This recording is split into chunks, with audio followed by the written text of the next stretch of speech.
रूस और यूक्रेन की जंग का आज 88वां दिन है। रूस ने एक और जहां यूक्रेन के मारिउपोल समेत कुछ इलाकों पर कब्जे का दावा किया, तो वहीं दूसरी तरफ कुछ इलाके ऐसे भी हैं जहां रूस को बैकफुट पर आना पड़ा।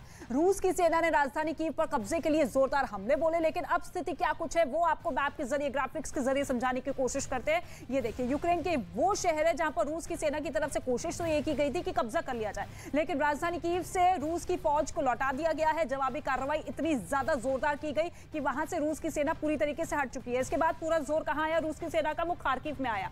यूक्रेन ने रूस की सेना को यहां से खदेड़ दिया है। मुंह की खानी यहां पर रूस की सेना को पड़ी है और ऐसे में खार्किव से भी रूस की सेना आगे बढ़ चुकी है। डोनबास वो इलाका जहां पर सबसे ज्यादा मिसाइलों के जरिए हमले किए गए थे, गोलीबारी बमबारी को अंजाम दिया गया था और ऐसे में 80% इलाका जो है रूस ने कब्जा लिया है, लेकिन 20% इलाके को यूक्रेन की सेना ने बचा लिया है। इसके साथ ही साथ ओदेसा पर भी जोरदार पलटवार यहां पर यूक्रेन की सेना करती हुई नजर आई। ओदेसा जो कि दक्षिण यूक्रेन का बहुत ही महत्वपूर्ण एरिया है और ऐसे में कोशिश यही है कि इस बंदरगाह को अपने कब्जे में ले लिया जाए। हालांकि कुछ हिस्से ऐसे हैं जहां पर रूस की सेना ने अपना दबदबा बनाया हुआ है, लेकिन कुछ हिस्सों से कब्जा यूक्रेन की सेना ने मुक्त करवा लिया, कब्जा मुक्त कुछ हिस्सों को करवा लिया गया है। तो ये 4 ऐसे शहर हैं जहां पर रूस की सेना की तरफ से ताबड़तोड़ हमले तो जरूर किए गए थे, लेकिन यूक्रेन की तरफ से पलटवार किया गया और ऐसे में रूस की सेना को मुंह की खानी पड़ी। लेकिन अब यूक्रेन से आए एक बहुत ही खतरनाक वीडियो की हम बात करेंगे। ये ऐसा वीडियो है जिसे देखकर ज़ेलेंस्की भी अपने आंसू नहीं रोक पाएंगे।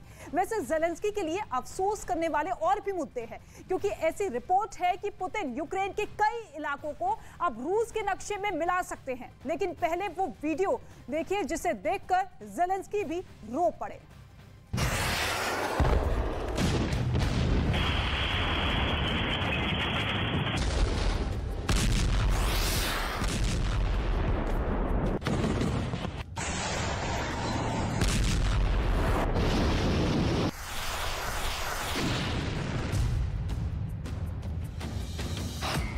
मरियुपोल का किला तो पुतिन ने जीत लिया। पुतिन ने मरियुपोल पर विजय कर तय कर दिया कि अब यूक्रेन का समंदर से कनेक्शन कट कर दिया गया है। दक्षिणी पूर्वी यूक्रेन के इस अंतिम बड़े गढ़ के साथ ही माना जा रहा है कि युद्ध के एक बड़े चरण का पटाक्षेप हो गया। शहर जला, सैनिकों ने सरेंडर किया, लोग मारे गए, लेकिन ज़ेलेंस्की को कम से कम इस इलाके में पुतिन ने तबाह और बर्बाद कर दिया। लेकिन एक और इलाका है डॉनबास, जिसकी तबाही की दास्तान ज़ेलेंस्की की जुबानी ही सुनिए। इसके बाद आपको वो रिपोर्ट दिखाएंगे जिसके मुताबिक पुतिन का प्लान सिर्फ यूक्रेन के शहरों को जीतना नहीं, बल्कि उस पर हमेशा के लिए रूस का आधिपत्य स्थापित करना है। और इसके पीछे मकसद सीधा और साफ है, नेटो को रूस की सीमा से दूर, बहुत दूर रखना। लेकिन पहले सुनिए डोनबास के खंडहर में तब्दील होने का ज़ेलेंस्की का दर्द। Збройні сили України продовжують просуватися у звільненні Харківщини. Але на Донбасі окупанти намагаються ще більше посилити тиск. Там пекло, і це не перебільшення. Жорстоке, абсолютно безглузде бомбардування Сєвєродонецька. Там тільки за один день 12 загиблих, десятки поранених.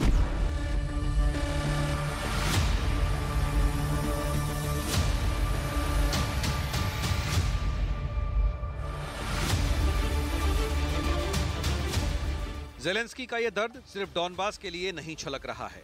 बूचा में हुए नरसंहार का एक वीडियो भी सामने आया है, जिसमें 2 रूसी सैनिक 9 यूक्रेनी नागरिकों को बंदूक से डराकर एक बिल्डिंग में ले जाते हुए नजर आ रहे हैं। बूचा शहर का यह वीडियो 4 मार्च का बताया जा रहा है, जो एक घर के सीसीटीवी में कैद हुआ है। वीडियो बनाने वालों का कहना है कि रूसी सैनिक सभी यूक्रेनियों को एक बिल्डिंग में ले गए, जिसे रूसी सैनिकों ने अपना ठिकाना बना रखा था। इसके बाद गोलियां चलने की आवाज आई और कुछ देर बाद सैनिक बाहर निकल आए, लेकिन यूक्रेनी नागरिक बाहर नहीं आए। बाद में वहां से उनके शव बरामद हुए। भयानक दर्द का मंजर सिर्फ बूचा तक सीमित नहीं है।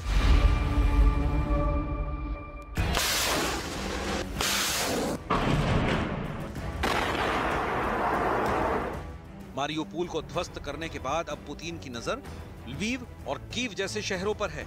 इन शहरों के ताजा हालात कैसे हैं ये आपको दिखाएं, उसके पहले उन इलाकों की तस्वीर देखनी बहुत जरूरी है जहां रूस को बैकफुट पर जाना पड़ा। रूस की सेना ने कीव पर कब्जे के लिए जोरदार हमले किए थे, लेकिन यूक्रेन की ओर से जबरदस्त पलटवार के बाद रूस की सेना को यहां से खाली हाथ ही लौटना पड़ा। वहीं यूक्रेन के सैनिकों ने खार्किव से भी रूसी सेना को खदेड़ दिया था। रूस की सेना को ओदेसा में भी यूक्रेन से जोरदार पलटवार का सामना करना पड़ा था और ओदेसा में हाइपरसोनिक मिसाइल से हमले के बावजूद यहां पर रूस कुछ ही हिस्सों पर कब्जा कर पाया। उधर खार्किव में भी रूस की सेना को यूक्रेनी सैनिकों ने कड़ी टक्कर दी और यहां पर रूस 80% हिस्से पर ही कब्जा कर पाया। यही नहीं, मारियुपोल के अजोवस्ताल स्टील प्लांट में 1700 यूक्रेन के सैनिकों के सरेंडर करने के बीच अजोव बटालियन के एक डिप्टी कमांडर का वीडियो सामने आया है, जिसमें वो कह रहा है कि मैं और मेरे सैनिक अब भी अजोवस्ताल प्लांट में हैं। मतलब यहाँ भी पुतिन के सैनिकों के प्रचंड प्रहार के बावजूद यूक्रेन की फौज अब तक टिकी हुई है। Слава Україні! Сьогодні 85-й день війни. Я і командування перебуває на території заводу «Азовсталь». Триває певна операція, деталі яких я не буду розголошувати. Дякую всьому світу та дякую Україні за підтримку. Побачимося.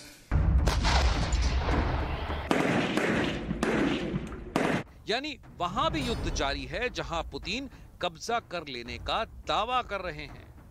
जाहिर है ज़ेलेंस्की की थोड़ी सी सेना बहुत सारे पुतिन की फौज को करारा जवाब दे रही है, लेकिन शक्तिशाली रूसी बमों का बरसना जारी है। पुतिन ने कहा तो था कि ये जंग नहीं मिलिट्री ऑपरेशन है, लेकिन यूक्रेन में आशियानों की जो तबाही है वो कुछ और ही पिक्चर दिखा रही है।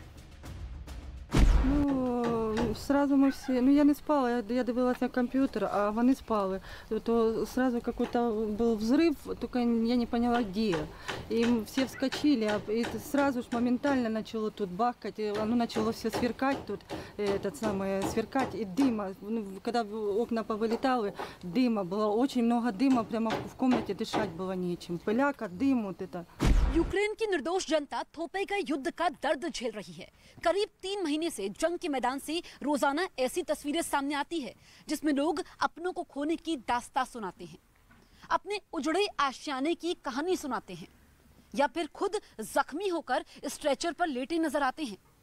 और अब तो ये कहा जा रहा है कि इस रात की सुबह नहीं, मतलब जंग लंबी चलेगी, क्योंकि पुतिन तो अभी यूक्रेन के दक्षिण पर अपना आधिपत्य जमा पाए हैं।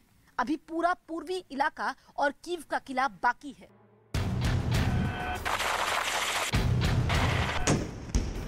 ज़ेलेंस्की के सामने भी ये पिक्चर एकदम क्लियर है।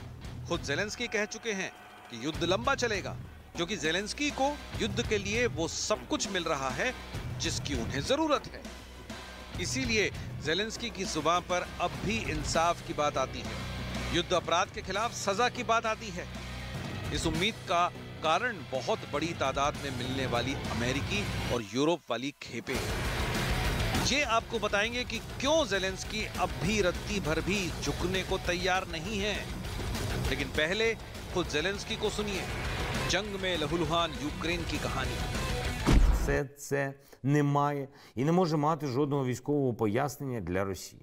Це свідоме і злочинне намагання вбити якнайбільшу кількість українців. Зруйнувати якнайбільше житлових будинків, соціальних об'єктів, підприємств. Це те, що отримає кваліфікацію геноциду українського народу і за що окупанти точно постануть перед правосуддям. Перший судовий процес в Україні. क्राइमिया, डोनेस्क, लुहांस्क और अब मारियुपोल, खार्किव, डॉनबास, ओदेसा, इन इलाकों में रूस के कब्जे के बाद अब नेक्स्ट प्लानिंग शुरू हो गई है। रूस के बड़े नेता इन इलाकों का दौरा कर रहे हैं और कुछ और करने वाले हैं, क्योंकि पुतिन चाहते हैं कि यहाँ सिर्फ रूसी फौज का कब्जा ना हो, यहाँ रूस का रूबल चले। मतलब आर्थिक तौर पर अब तक जिन इलाकों से यूक्रेन की कमाई होती थी, उससे अब रूस की कमाई हो। यही नहीं, चर्निव परमाणु प्लांट पर भी पुतिन की नजर है। कहने की गरज ये कि पुतिन संपूर्ण तौर पर इन इलाकों को अब अपने हिस्से में कर लेना चाहते हैं। लेकिन क्या ये इतना आसान है? क्योंकि ज़ेलेंस्की तो दम भर रहे हैं कि वो जीते हुए इलाकों को वापस ले लेंगे। ज़ेलेंस्की के इस दावे के पीछे जाहिर है उन्हें मिल रही मदद है, जो अब तक जमीन पर लड़ाई के लिए मिल रही थी और अब समंदर में भी रूस के हमलों का जवाब देने के लिए अमेरिका यूक्रेन को एंटी शिप मिसाइल देने की तैयारी कर रहा है। अमेरिका यूक्रेन को 2 तरह की एंटी शिप मिसाइल देने की तैयारी में है। इनमें एक मिसाइल हार्पून है, जिसे बोइंग ने बनाया है। ये लंबी दूरी तक मार कर सकती है, रूसी युद्धपोतों को डुबा सकती है। हार्पून मिसाइल की रेंज 300 किलोमीटर तक है। जंग में ज़ेलेंस्की जवाब ऐसे ही हथियारों के दम पर दे रहे हैं।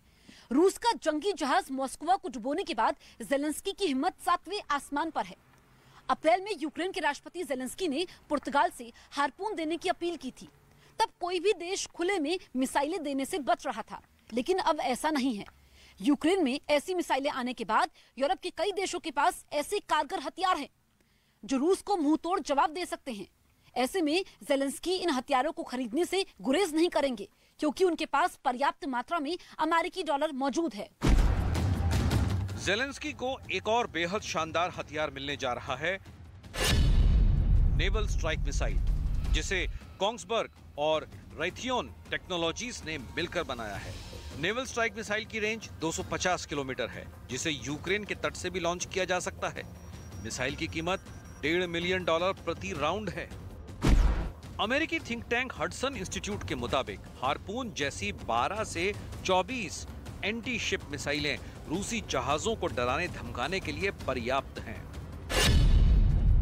इन मिसाइलों के अलावा Ukraine M270 multiple rocket launcher system यानी MLRS को भी खरीदने जा रहा है। इसे लॉकहीड मार्टिन ने तैयार किया है। इससे 70 किलोमीटर से ज्यादा की दूरी तक निशाना मारा जा सकता है। जरा सोचिए, ज़ेलेंस्की के पास जब ऐसे हथियार होंगे तो पुतिन जो 2-4 दिनों में यूक्रेन पर विजय का सपना संजो रहे थे, उन्हें 3 महीने तक लड़ना पड़ रहा है। और जब ये हथियार यूक्रेन पहुंच जाएंगे तब क्या होगा? अमेरिकी एक्सपर्ट इस बात को अभी से कह रहे हैं कि ये युद्ध लंबा खींचेगा और इसके पीछे शायद ज़ेलेंस्की का यही हथियारों वाला प्लान है। खुद अमेरिका चाहता है कि नेटो से 1-to-1 रूस का न हो, लेकिन ज़ेलेंस्की रूस के सामने झुके भी नहीं, इसलिए डॉलर भी दे रहा है और अपने बनाए हथियारों को यूरोपीय देशों के रास्ते यूक्रेन पहुंचाने की कोशिश भी कर रहा है। उधर अमेरिका ने युद्ध वाला कानून लागू कर दिया है। बाइडेन प्रशासन यूक्रेन युद्ध का अमेरिका पर किसी भी तरह के प्रभाव को सिरे से मिटाना चाहते हैं। यही वजह है कि ऐसे कानूनों को लागू कर दिया गया है जो जंग के समय लागू किए जाते हैं। लेकिन इसके पीछे वजह क्या है, ये समझना बेहद जरूरी है। अमेरिका ने कोरोना काल में भी ऐसे कानून लागू किए थे। तब दुनिया क्राइसिस से गुजर रही थी, लेकिन इस वक्त तो युद्ध रूस और यूक्रेन के बीच चल रहा है। फिर अमेरिका ने ऐसा क्यों किया है? रक्षा उत्पादन अधिनियम का मकसद बच्चों के लिए दूध और जरूरी खाद्य पदार्थों का प्रोडक्शन तेज करना है। सप्लाई चेन में गड़बड़ी और खाद्य पदार्थों की गुणवत्ता के कारण अमेरिका में 2 बच्चों की मौत हो गई थी। अमेरिका भले ही यूक्रेन में सैनिक नहीं उतार रहा, लेकिन डॉलर, हथियार, कूटनीति, जहां तक संभव हो सके इन तरीकों से ज़ेलेंस्की को मदद पहुंचा रहा है, क्योंकि इसमें उसका नेटो के दबदबे वाला स्वार्थ छिपा है। यूक्रेन, फिनलैंड और स्वीडन अगर नेटो का हिस्सा बनते हैं तो रूस आने वाले सालों में अमेरिकी सैनिक शक्ति के सामने काफी कमजोर दिखेगा। और ये पुतिन ही नहीं, रूस का कोई भी राष्ट्रपति नहीं चाहेगा, जिसका नतीजा होगा जंग,